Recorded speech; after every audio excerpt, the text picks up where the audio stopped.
மகிழ்ச்சியா இருக்கு. எவ்வளவு நேரமா காத்துக்கிட்டு இருக்கீங்க? ரொம்ப மகிழ்ச்சியா இருக்கு. காலையில 7:30 மணில இருந்தே காத்திருக்கோம். விஜய் வந்து எங்களுக்குலாம் ஒரு நல்லது இத்தனை இந்த ஆட்சி இதுக்கு முன்னாடி ஆட்சியில இருந்து இந்த ஆட்சியில நல்லா பண்ணுவாரு அப்படின்ற ஒரு இது எங்களுக்கு நல்லது பண்ணுவார். எங்களுக்கு நம்பிக்கை இருக்கு.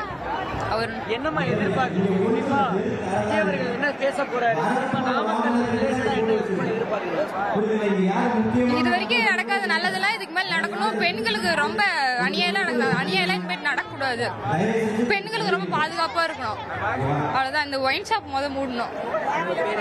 எங்க பேர் எஸ் தர்ஷினி. எங்க எந்த ஊர்ல என்ன வந்திருக்கீங்க? எவ்வளவு நேரமா காத்துக்கிட்டு இருக்கீங்க? விஜய் அவர்கள் என்ன பேச போறான்னு எதிர்பார்க்குறீங்க? நாங்க இங்க செலப்பாக்காண்டில இருந்து வந்திருக்கோம். நாங்க ஒரு 7 மணில இருந்து இங்க வெயிட் பண்ணிட்டு இருக்கோம். அவர் மோஸ்டா இங்க இன்னும் நாமக்கல்ல என்னென்ன குறைபாடுகள் இருக்கு, என்னென்ன இன்னும் மேம்படுத்தலாம் அப்படின்னு சொல்லி பேசுவார்னு எதிர்பார்க்கிறோம்.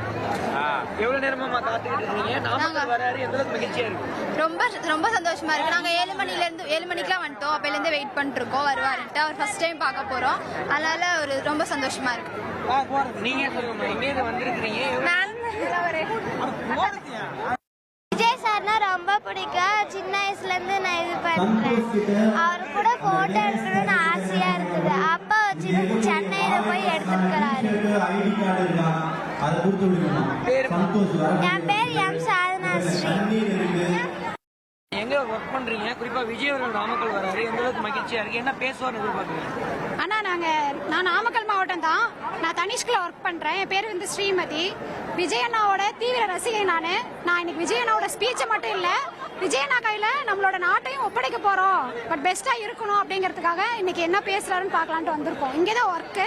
சரி, அப்படியே பாத்துட்டு போலாம்னு வந்திருக்கோம். எந்த அளவுக்கு எவ்வளவு நேரமா காத்துக்கிட்டு இருக்கீங்க? ஆனா நான் 7 மணிக்கே வந்துட்டேன். நான் மார்னிங் 7 மணில இருந்து வெயிட் பண்ணிட்டு இருக்கேன். எவ்வளவு நேரம் ஆகும் தெரியல. வர வரைக்கும் நான் இன்னைக்கு கம்பெனியை லீவ் போட்டாலும் பரவாயில்ல, விஜய் அண்ணாவை பார்க்காம கடைக்கு போக மாட்டேன். இனி செல்லும் இடமெல்லாம் செய்தி. தந்தி டிவியின் வாட்ஸ்அப் சேனலை ஃபாலோ பண்ணினா செல்ல இருக்கும் இடமெல்லாம் செய்தி.